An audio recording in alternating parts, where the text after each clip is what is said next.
As we come upon the second anniversary of the Dobbs decision, we asked people how they feel about Trump's position on abortion and leaving it up to the states. The striking down of Roe v. Wade, it did send abortion back to the states.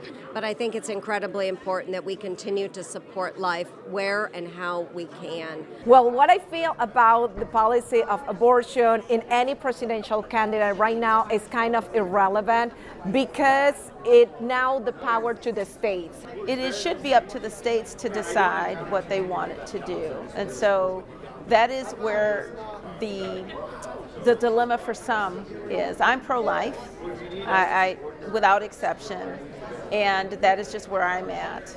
Oh, I'm 100% what Trump's standing on abortion. This is what we have to do, bring back our values, our Christian faith back into our lives, and an umbrella for our children in our homes. I think we owe him a debt of gratitude for what we've seen happen with the Supreme Court and the Dobbs decision that came down. It was so important that we supported Donald J. Trump and that we support him again in this next election cycle. He is the one that brought conservatives onto the Supreme Court, those justices that overturned Roe v. Wade after decades and decades of the pro-abortion movement. Finally, they saw a blow. He has done what he can to build a coalition. I think we land a little bit more on the conservative side than that. However, it's really important for him to try and build a big tent going into this election cycle. And if he feels that that's what he needs to do that, then that's his campaign position. We are supporting life. It is so important that we do that.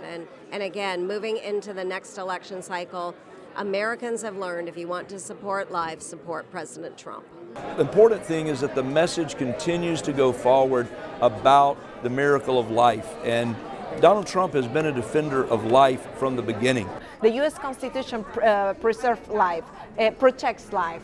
So for me, any presidential candidate who is respecting life is good for that issue. And you look at the positions that have been taken, they will take life all the way through the 9th month, and that is disastrous.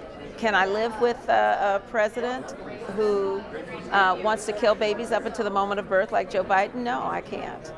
We cannot allow the far left to have their radical agenda play out, which would be abortion up until the point of birth, and in some cases even after the birth of a baby. Donald Trump has preserved life and stood for that, and I would expect he'll continue to do that as president. Democrats have been using reproductive rights, abortion, and IVF as major talking points in this election.